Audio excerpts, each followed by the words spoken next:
Thank you for inviting me to give a talk here. It's been wonderful traveling to Montreal.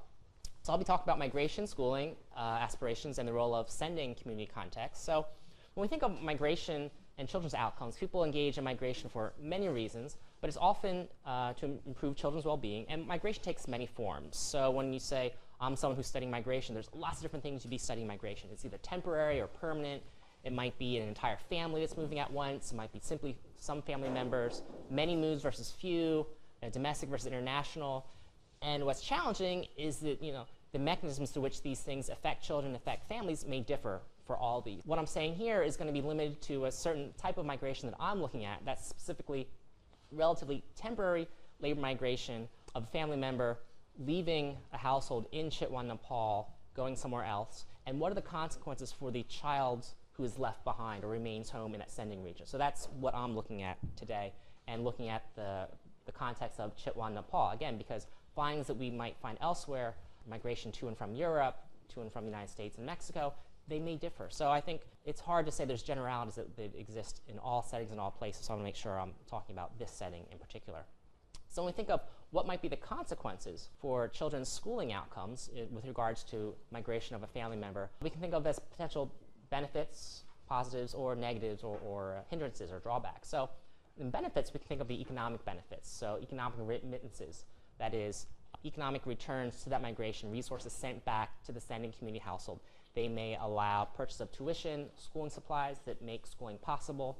It also may provide an income stream, so children don't have to drop out of schooling and enter the labor force to provide income for the household. Rather, it allows them to stay in school. So that's often a benefit. Another benefit might be what you might call these social remittances, these sort of ideas, these ideational factors that are sent back from the migration destination in terms of higher consumption aspirations, higher aspirations for children's schooling, different ideas about what the nature of childhood is. That is, childhood is a time for investment in children's human capital and not necessarily a time for children to begin working or starting their family formation. So those can also come back from the destination region. Again, also depends on what that destination region is. If it's internal migration, internal labor migration to another place that's very similar to the sending region, we might not expect those mechanisms. On the other hand, if it's to a radically different setting, somewhere internationally, you might think of these sort of different social remittances coming back. On the other hand, there can be these sort of negative consequences or drawbacks from migration with regard to children's schooling. If migration is not successful, during that time there's one or more less adult household members in that family. That creates a gap in terms of production in the home environment. Maybe a child is then called to start working in home production or the labor force, not in schooling, so someone needs to fill that gap. There also might be this notion of social modeling, such as if children see successful adults engaging in labor migration, they might say, well, why should I invest in schooling and human capital here in my sending region if I'm going to become a labor migrant myself? And that might sort of curtail aspirations for higher schooling in that regard. So there could be, again, depending on the nature of migration, international, domestic, entire families versus individuals, separate family members, it could be positives or negatives with regards to children's schooling and how migration affects that. Generally, however, if I am going to make observations across the literature as a whole from what we found, generally the literature finds more benefits frequently than negatives for children's schooling outcomes in regards to migration of family members. So keep that in mind. Now, let's also talk about community context in migration. So community context has been also well studied as a factor in migration. So we are very familiar with these sort of push-pull factors of migration, and often sort of resource poor or resource lacking community context in the sending region is often a push factor of migration. So if there's no labor opportunities or poor resources in the sending region, that often pushes people into labor migration. Okay, so a lack of economic opportunities pushes people into migration. Also, we all know of the theory of cumulative causation, such as that if there's also social capital defined as those in that sending region who have existing migration ties to a destination, that also facilitates migration. It makes it very easy for individuals to leave the community if there's others in that setting who also have knowledge about where to go. So that lowers the barriers to migration. And this has been studied. These theories are typically applied, in many different contexts, including Nepal. Oh, I should also say, if you have questions as we're going along, please interrupt me. All right, so we have these sort of migration frameworks, and then we have these community context frameworks. How do we sort of combine them and think, well, what might be the implication for schooling aspirations for children when we engage in labor migration, and how might that be shaped by the sending community context? Okay, So we have a couple hypotheses here. The first is that parental migration will raise the aspirations for the children's schooling. And the mechanism here is that there will be sort of economic remittances. If labor migration is successful, it will provide either resources for schooling or allow children to stay in school. There also could be a social mechanism here in that, as I said, it may provide ideas or ideational factors that raise schooling aspirations. However, and here's sort of the perhaps a little bit unique new twist that we're trying in this analysis. However, that relationship between labor migration and children's schoolings will be shaped by the community context of that sending region. Okay? So what I mean by that, so it's a moderation, interaction effect going on here. So prior literature shows that schooling aspirations for children can be shaped by community context. And what I'm going to propose is the benefits of that migration is actually going to depend on that sending community context. So why might that be? So imagine that we have successful labor migration going on, receiving remittances, either economic or social, from my household, in Chitwan.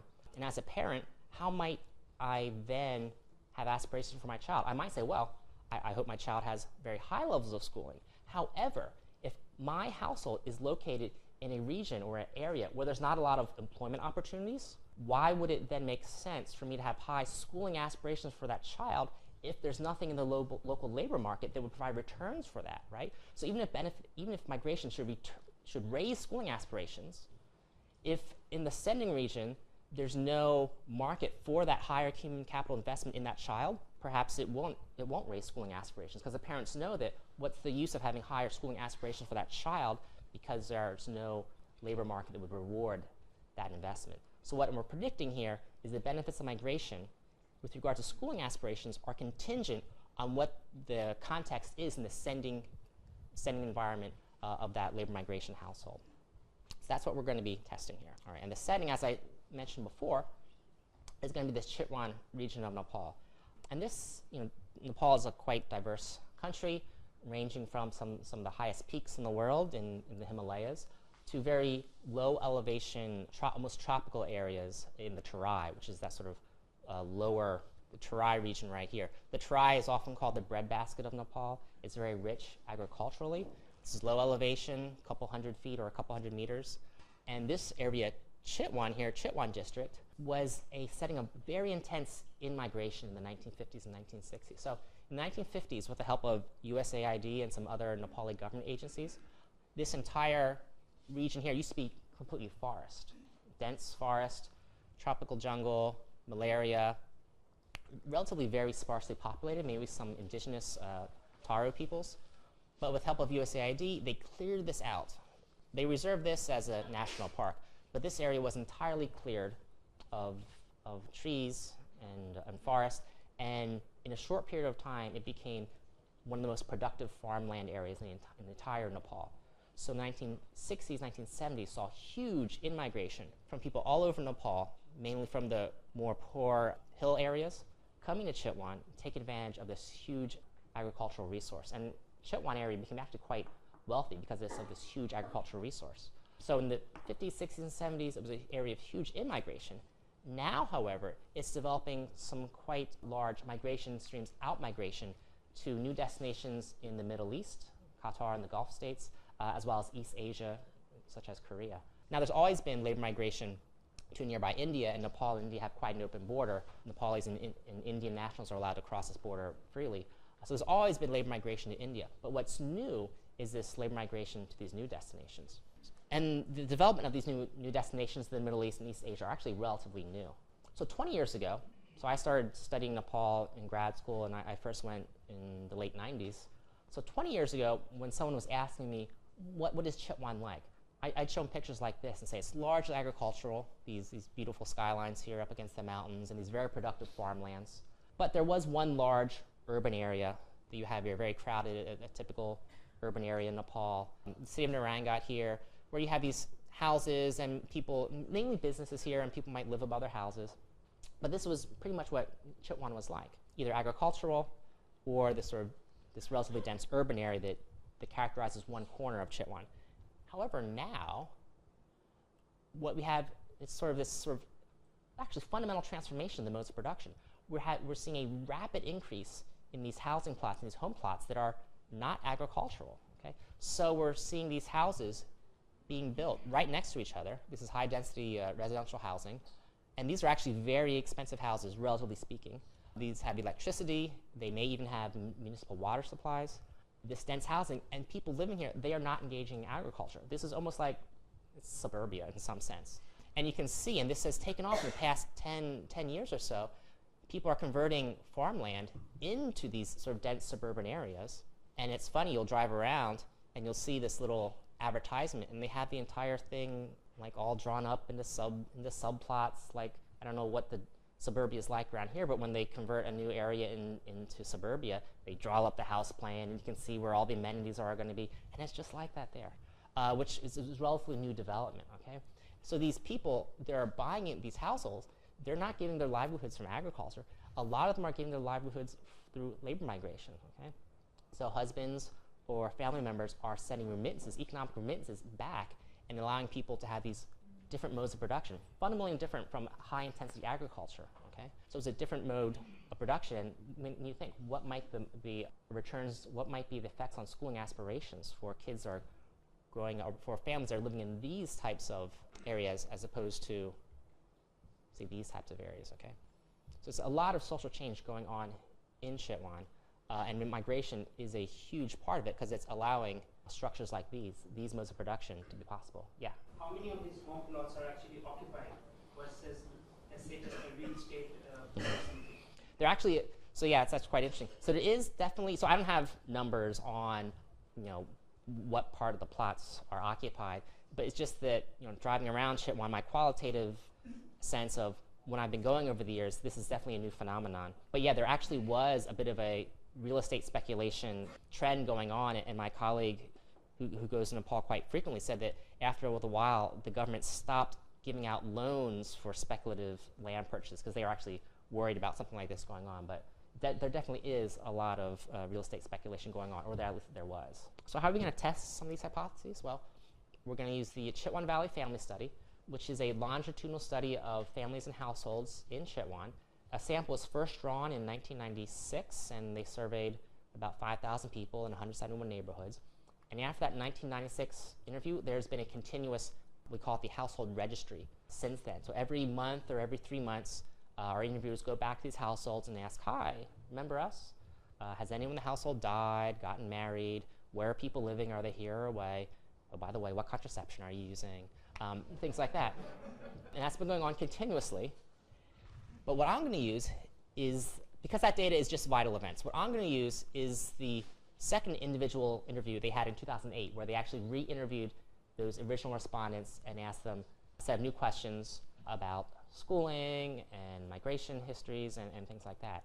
Plus, I'm also going to use what we call as the neighborhood history calendars. So remember, this is a clustered data collection, 171 neighborhoods. We also have, as a separate data set, the sort of yearly community context of these neighborhoods from around the 1950s up to the present day. By community context, and that's a very nebulous concept there, how do we actually study that? We know for each neighborhood by year, how far away is that neighborhood from the nearest school? How far is that neighborhood from the nearest health clinic? And we have that for every year, okay? So that's the data I'm going to use to measure the sort of sending community context. All right, so what sample are we going to use? Well, we're going to use that 2008 sample, and I'm going to talk to mothers and ask them aspirations about their children. Now, as I said, Chitwan is an area of both in-migration and a lot of out-migration, temporary labor migration. So we have migrants coming in, we have households sending migrants out. People might have been living in Chitwan for varying amounts of years. Maybe they were born there, maybe they came in recently. To avoid mixing up or to avoid confounding both recent in-migrants with those who are currently sending household members out, I'm going to say that I'm going to study you and your aspirations for your children in 2008 if you've been living in Chitwan, if you've been living in Chitwan for at least the past 5 years. So I'm trying to remove from my analysis those who have recently come in, because that's a totally different set of people. And mothers gave responses. They told us their schooling aspirations for their children, and we're going to use those children who are aged 12 to 25, if they're still in school, or the mother said they expected to return to school. So that's who we have schooling aspirations for. These female respondents in 2008 telling us about their children who are still in school. And these are people in households who have been living in Chitwan for at least the previous 5 years.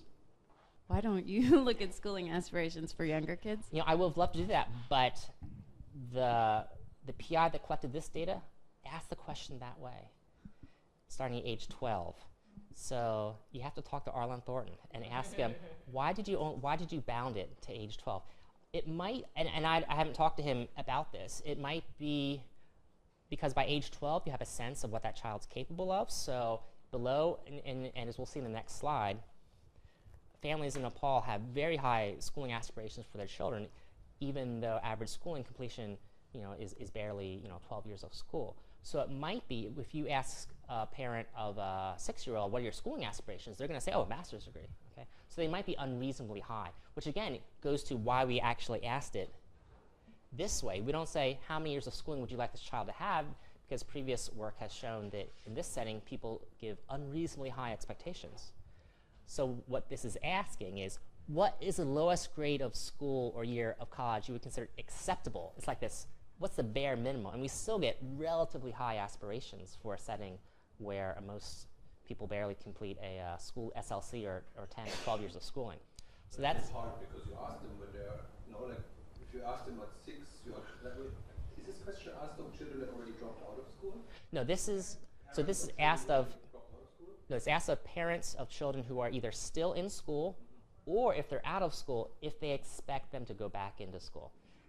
So yeah, it's a bit of a weird way of asking schooling aspirations. That's what we have. And you don't look at the actual schooling decisions themselves? Like, you know, just contrast, I don't know what, you're going to run some questions on presume you're going to run some questions. Yeah. You have them on the right-hand side. And you're not going to run those on the actual decision itself? No, so not right now. We're not looking at, so we could look at children's actual schooling completion, but then you'd be looking at kids who would be anywhere from, you know, well, some kids are still in school, so schooling attendance up until about 10th grade is pretty common. So then we'd have to only look at people above between ages, say, completed schooling between, say, ages 16 and above. But by that time, they're probably not living with the parents anymore, right? So they may be living somewhere else. So to see what was the effect of community context, so I can make a good argument that the mother's aspirations for this child might be shaped by the community context that surrounds that mother right now.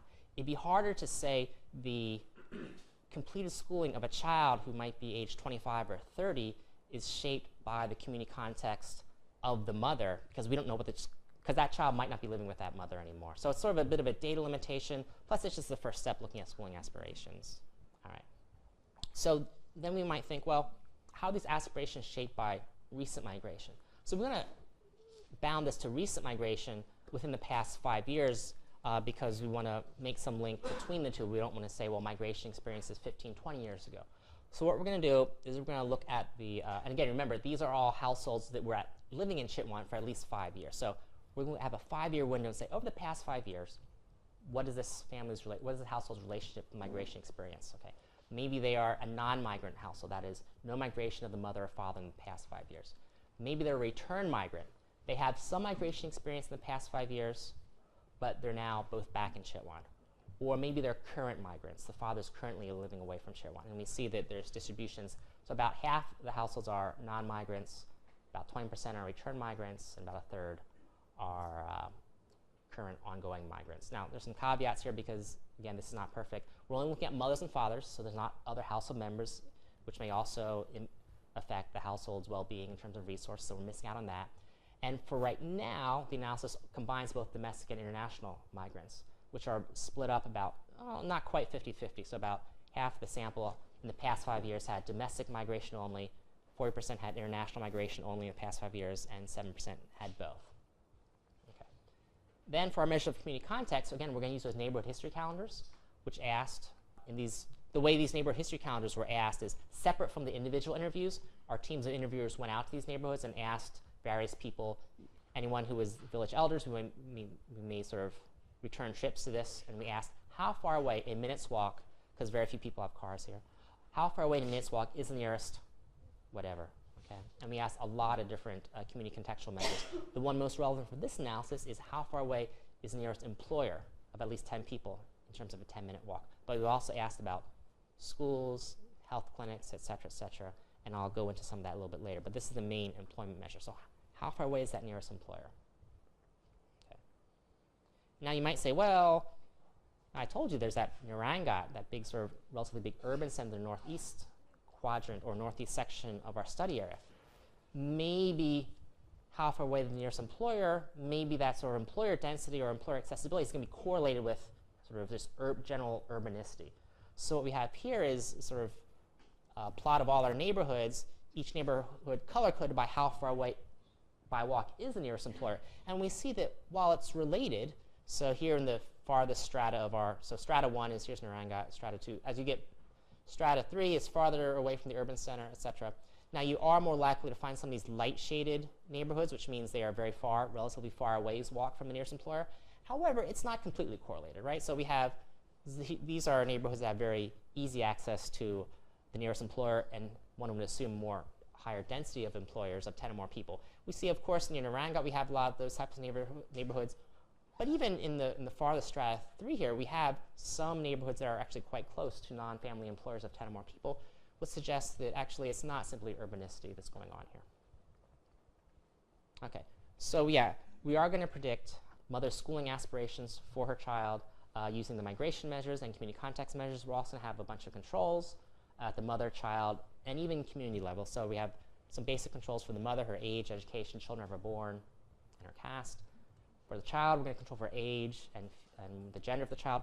Also, we're going to control, because all these kids are still in school or are expected to go into or are expected to return to school. So we're going to control for the year schooling completed, right? So by the time these children are in school and have completed schooling, the mothers actually have a pretty good idea what these kids' abilities are. And if you've already completed a certain amount of years of schooling, obviously you can't have aspirations for the child lower than that. So we're including years schooling completed. And also we include distance of that neighborhood to that major urban area.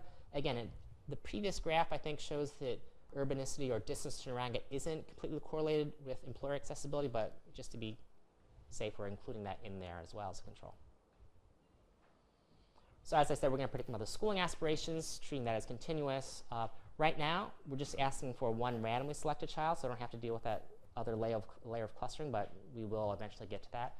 We are doing random intercept models because this is a cluster sample, so we have multiple respondents per neighborhood, so we're going to control for that.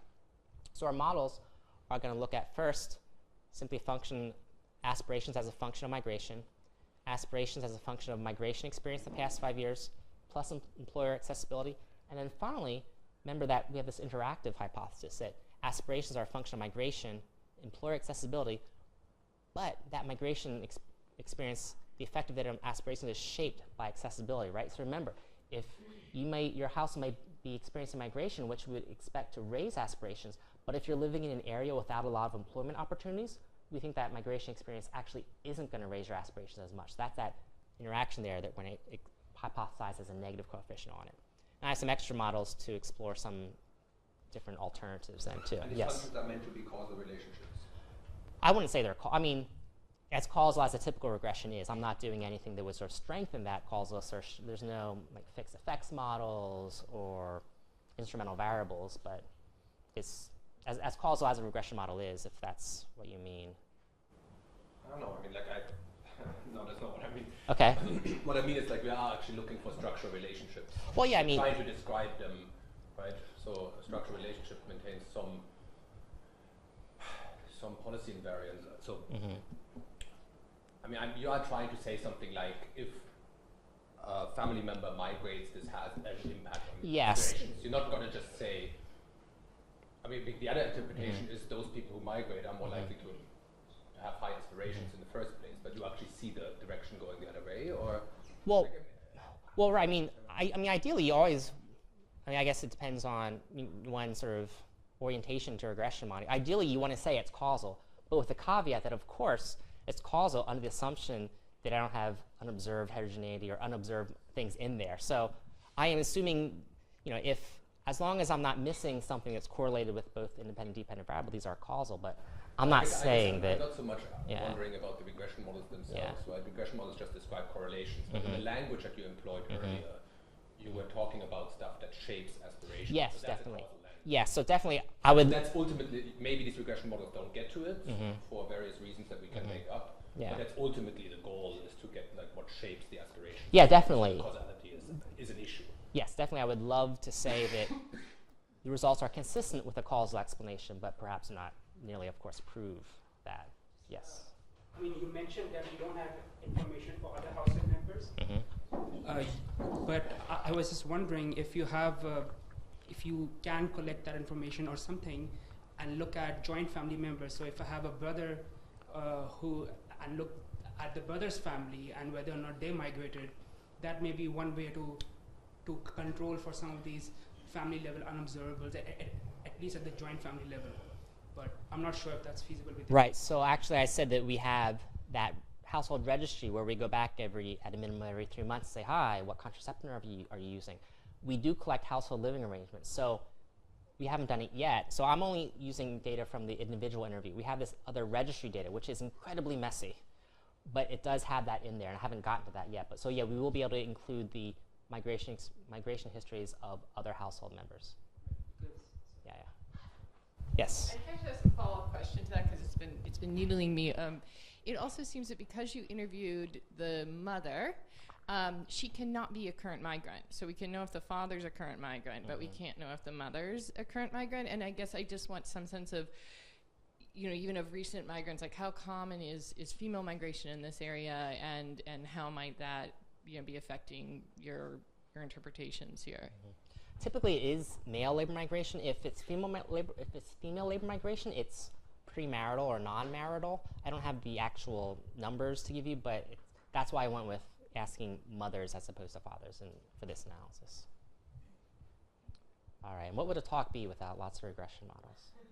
Okay, so these are those models as I sort of said we do them. So there's controls in here, but I'm not putting them up on the screen because I think it's hard to read. So here we're predicting the mother's schooling aspirations for one of her children, and we find that in contrast to those households that were non-migrant in the previous 5 years, those that have a returned migrant in the last 5 years, and those that are currently engaged in migration, father only, they do have higher aspirations for their children by about a half year.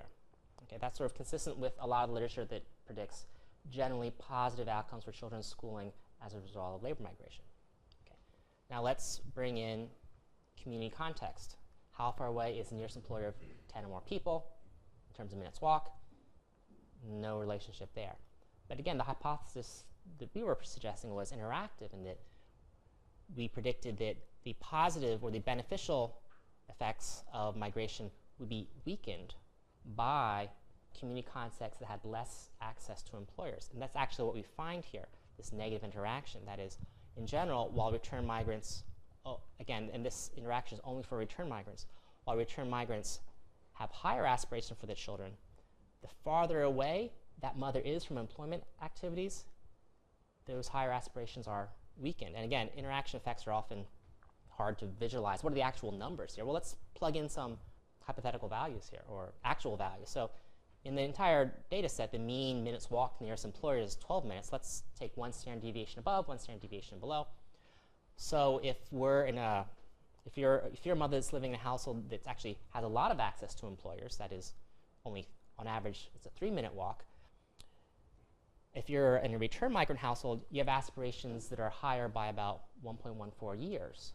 However, if you're a mother that's living in one of those sending households that's far away from employment opportunities, that is on average 21 minutes walk away, your aspirations for your child are raised by essentially none, or only about 0.06 years. So essentially the simple explanation is that completed, and again this is only for return migrants, so we did not see this interaction for ongoing migration. But for return migrants, completed migration doesn't increase mother's schooling aspirations when her neighborhood is far from those non-family employment opportunities of people 10 or more. Okay, now you might say, wait, okay. You showed me that, that map showed me that employer accessibility isn't correlated completely with urbanicity. What about other stuff, right? So you tell me in these rich neighborhood history calendars, you have all sorts of stuff. You have schools, health clinics, movie theaters, the kitchen sink, etc. What about schools, okay? So maybe it's not simply a function of employers, maybe if it's a school there. I might not have higher aspirations for my child if there's no school for them to get actually education. Replicate those same models, now in the same model adding how far away is the nearest school in a minute's walk.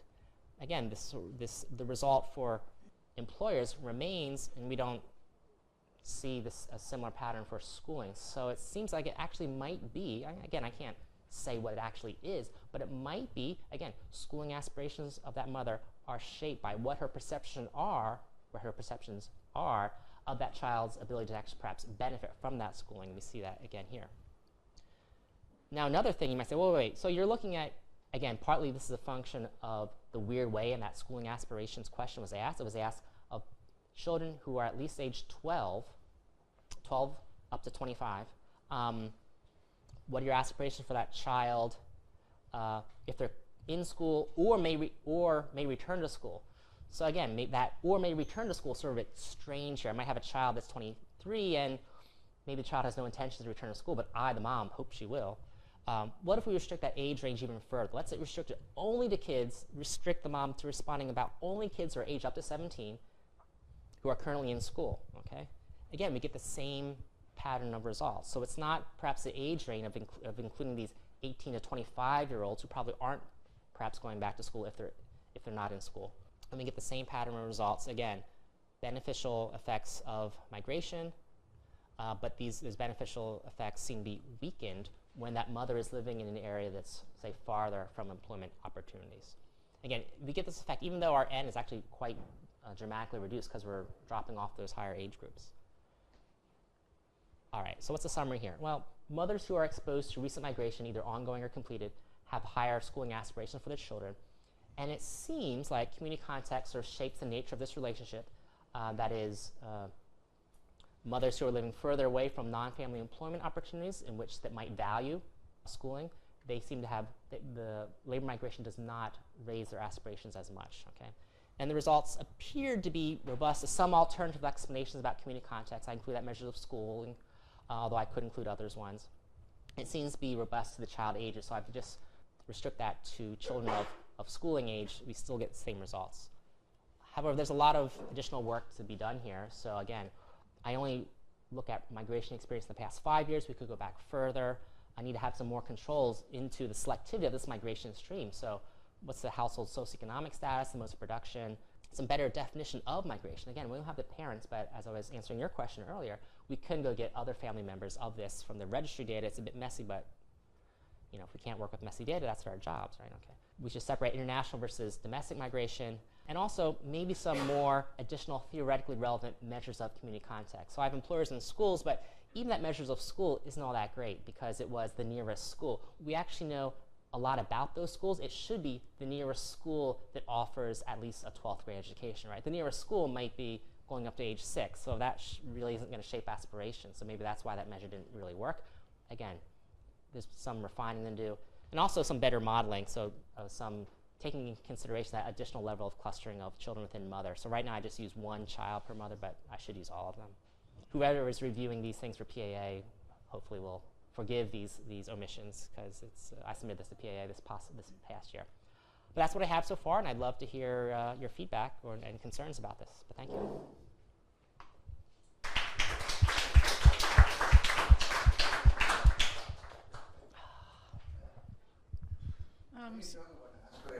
Yes. Talk about aspirations. The endogeneity question here, do families who have higher aspirations for their children try hard and migrate to raise money for that? You know, so that obviously one question of endogeneity. The second question of endogeneity which comes in my mind when I listen to this is that you give us an image of a lot of new houses being built. And then you talk about the walking distance. People who want their children to go probably have some choice of where to look at. I mean, even here when we talk about it, you know, one factor in where you buy a house is children's education. So again, that distance may also have some endogeneity. Yeah, so definitely, I mean, that's the big thing in studying migration. So what selects people into migration? So part of it, we have mother schooling in there. So if you thought that parents that valued children's schooling might be selecting them into migration and selecting them into receiving returns to migration. So we have mother schooling in there. That might get at some of it, but that's at least a start. But certainly your concern of more needs to be in there, I totally agree with. And this issue of, are you saying that, again, those parents with higher aspirations for higher quality children are choosing to live in certain areas? No, Yeah. no, I mean, in an environment where there is not very much mobility, that's not an issue. But when you are giving us an image of a lot of new houses being built, where you build your house is influenced by a whole bunch of factors. Right, so that house plotting and that huge suburban, I wouldn't do the air quotes, suburbanization, because it's not like suburbia in North America here. It's happening almost exclusively up around here in this area here, okay? So these constraints in terms of walking distance, minutes too, are actually quite real out here. But certainly up here, they might not be as real, again. So I guess you can split the sample by those regions and see if you still find similar effects. Yeah, so stratify the model and see. So the hypothesis would be that, you know, if we see it down here, if we see it here, if we see it in all the strata, that's pretty good. If we don't see it here, but we see it here, maybe there's something going on, yeah. Kind of that my main comment was going to be the same thing, this issue of you're looking at aspirations, and doesn't the act of migration suggest a certain level of wanting to do better for you and your family that might be also predictive of your aspirations for your kids' education.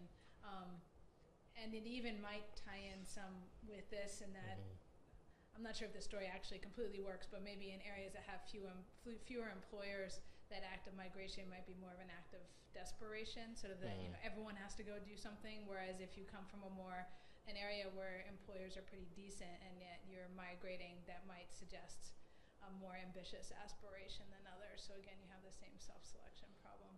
And then my other comment was just with the employers, it would be great if you could refine, I don't know if you have data on who the employers are, because you say in your last summary, employers who could use workers with higher education. It's not really clear that that's the case, right? The employer employs 10 or more people. It could be any kind of employer. And so I don't know if I'm not sure if I completely get that, because right, if you've migrated to another country, then maybe you've learned the value that your kid could get more education and could also migrate. So whether the local context of whether the employer is going to use that as So the assumption is that, you know, agricultural labor or simply working on your family's agricultural plot requires no education.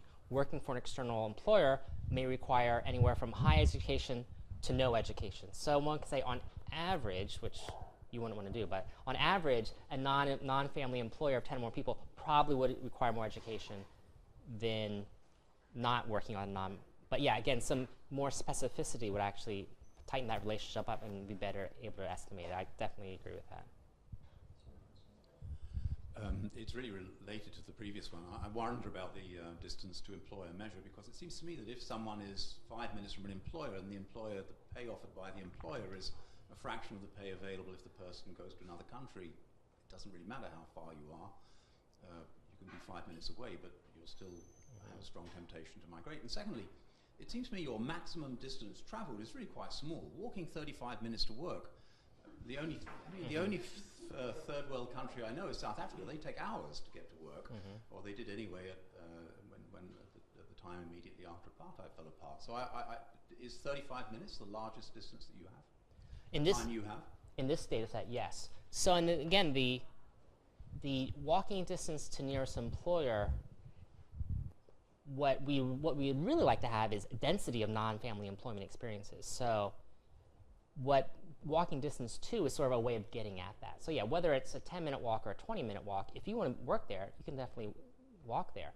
But if the nearest employer is on average 30 minutes, there's probably going to be a less density of employers than if the nearest employer is only 5 minutes. So it's really density of employers, density of opportunities is what we want to get. We don't have that. All we have is this how far away. So if the nearest employer is a 35-minute walk, on average, you're living in an area with less density of employers than if the employer was only a 5-minute walk away. I would have thought if you lived outside of the town at the top there, then you would have a bunch of different,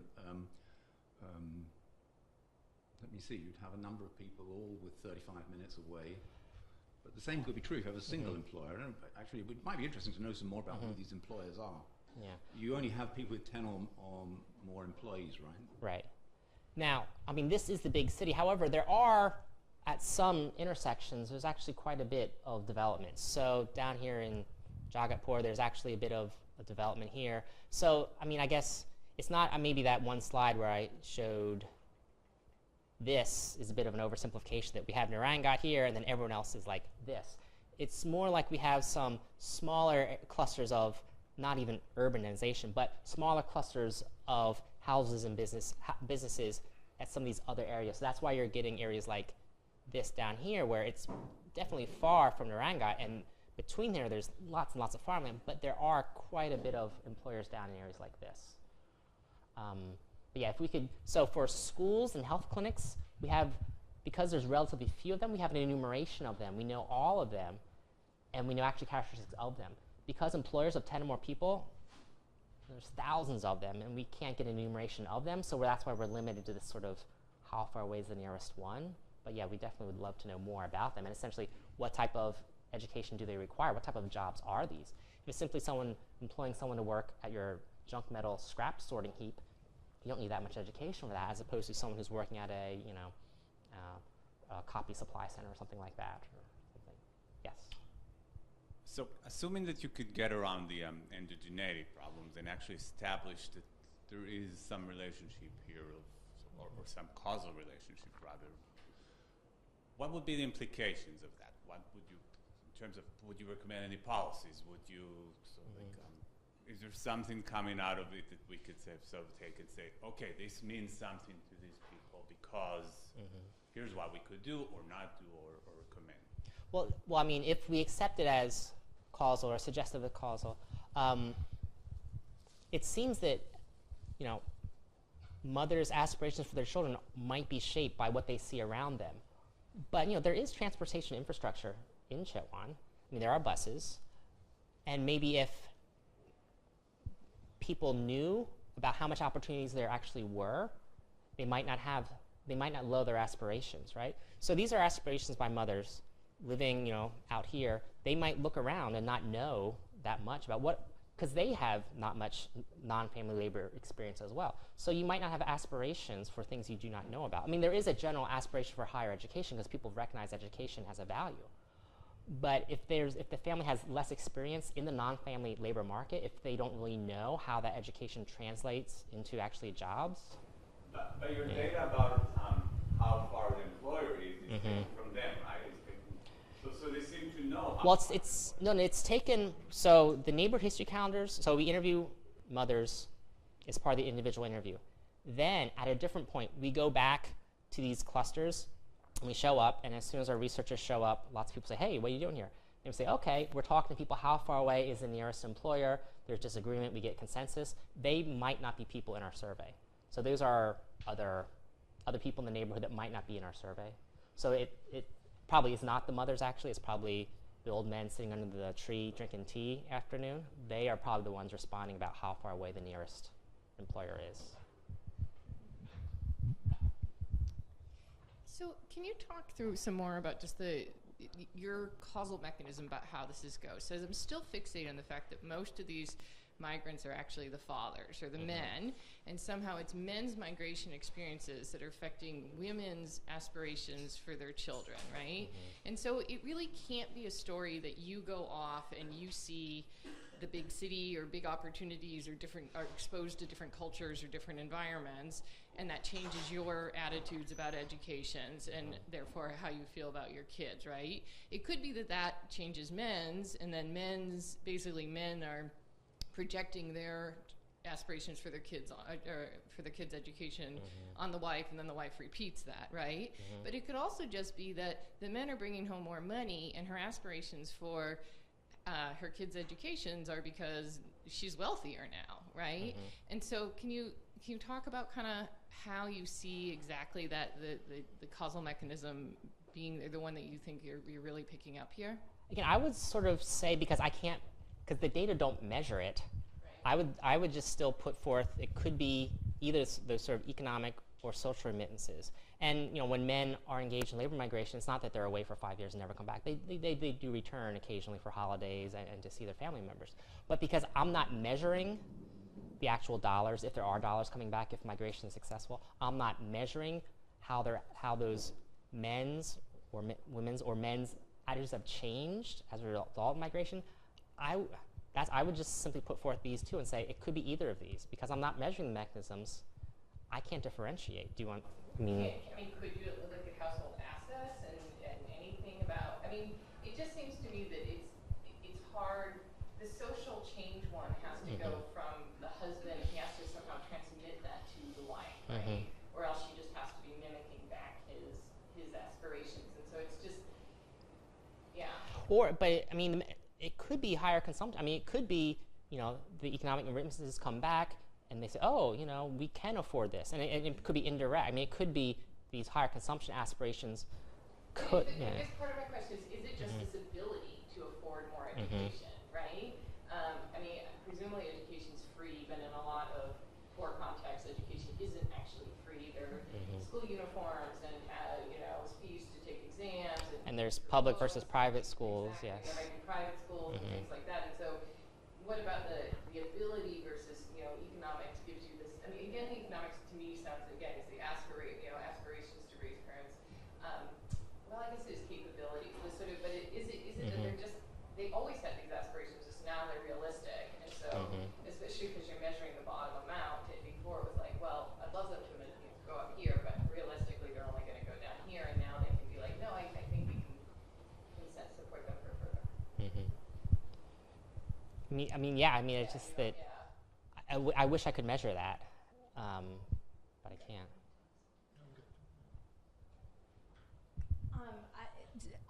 Okay, so I know a lot about these data. Why don't you control for aspirations in 1996? Don't we have? So again, I mean, you don't. It's not going to be the same measure, but you would have some. Don't we have some measures? That's 12 years ago. So some of those kids. But if it's going to get at a general self-selection, like my orientation towards the world, what I'm already doing, it's probably significant, but doesn't change the effect estimate. So, I guess my concern is that we wouldn't have it for everyone in that 2008. I guess what I should do is for a subsample that were asked, because we might have had, depending on how they were, if they were only asked of respondents with children, respondents who are already mothers, we might have a mother who was asked it in 2008 and she's 24 years old. Well, she was only 12 back in 96 and we didn't ask her aspirations. So there's that age problem. But yeah, definitely if there are people that were asked it twice, I should do that. And they didn't ask any kind of psychological measures like self-efficacy? In 2008, they asked some questions. No, in 2008, they asked some questions about what, and I tried looking at some of these questions for another analysis. What are the qualities you value most in the child? They took some things from like the World Values Survey, and they were ranking independence versus obedience versus, so there are some things like that in the 2008 survey. I'm not sure they get at the parental perseverance or parental grit. I think grit's a big word these days. The parental grit, but yeah. So I guess no, we don't have that. So can you use this earlier data to see whether the aspirations in the earlier years actually predict migration? So that comes towards the question that Matissa here was asking, which is about, does the causality actually run the other way? And the challenge is your parents' aspirations, not your aspirations, but at least it would get at some of that. Yeah. So yeah, that'd be great. I mean, again, I guess the reason I shied away from that is because I wouldn't have this nice linkages of all the 2008 respondents with the 1996 respondents. But if I could get at a subset of some respondents who did change or who did follow over the time and answered aspirations back in 96, or even a separate analysis looking at, in general, how do aspirations for my child predict migration, that at least might give me a sense of how much selectivity is going on in this analysis. I think that's a great idea. So the other question that I have, your regressions all include completed schooling? Is that right? What do you mean? Your models, they include completed schooling of the parents or of the children? Yes, so the mother's completed schooling. Yeah. And what? Yeah. Again, if it is, how many years to that date? Oh, yes, yes. So it has So that's kind mothers. of worrisome, right? Because if it's child year schooling completed, that's clearly an endogenous variable to the aspirations, right? So now the aspirations kind of measure something like, for at least some of these children, especially the older ones, to what extent do the aspirations exceed what they could actually finance? But for these are kids who children? are still in school. So it's above what they've already Well, a lot of achieved. kids have, like, they're 25-year-olds who have left school, and we hope that they return, they expect it to Right, return. so things like that's that, why we go back to just up to 17 who are still in school. Sure, but I'm just, So, yeah. I will be very careful with including this variable that's clearly endogenous to the, aspirations for schooling need to be endogenous with completed schooling for children themselves. So to put them on both sides of this regression is going to So make you would sense. omit completed Yeah, schooling? just omit them. Oh, okay. Control for age, yes. Okay. I was thinking the other mechanism, I mean, in terms of the mechanisms, is that maybe in terms of the social mechanisms, maybe my own dad's new ideas don't matter because the community's norms matter more. So in that sense, it's the average migration in your community which may be a stronger predictor of the new ideas which can be transmitted. So like if you can look at, for example, not just whether the dad migrated, but some sort of average information at the community level. Yeah, definitely. So, and that would definitely be doable if you just sort of aggregate these measures at the community level and see how much community level migration is going on, getting at the sort of cumulative causation aspect and see how does that affect aspirations. Definitely, that can be done. Yeah. So how important are aspirations in real life? So does, like, if a mother has a very high aspiration for her kids, does this really translate into higher education for the kids? Are there studies that show? You know, I don't think we've looked at the relationship between aspirations and completed schooling. I guess this is an assumption that higher aspirations would translate into completed schooling. We actually do have a measure in the data.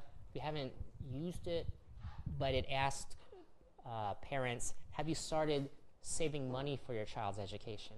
Now, that wouldn't make sense for older children, but I think that if we could use that in analysis of younger children, that might get at a way of not just aspirations, but actually parents actually doing something, stocking something away at an early age for those children. But yeah, I'm thinking of an analysis of completed schooling, but yeah, aspirations, but also actual material acts of saving. My question Yeah. is maybe, why are we looking into aspiration? So why is it important? So I think- this is what I'm missing. Yeah. Well, generally, aspirations do, and so I guess in the literature, generally higher aspirations do yield higher completed schooling. Whether that's empirically the effect in Chitwan, it probably is. What's the nature? How strong is that? I don't know. So I guess that's the unknown, that's the unstated assumption behind this. Yeah. That question of the 96 data as well. Yeah.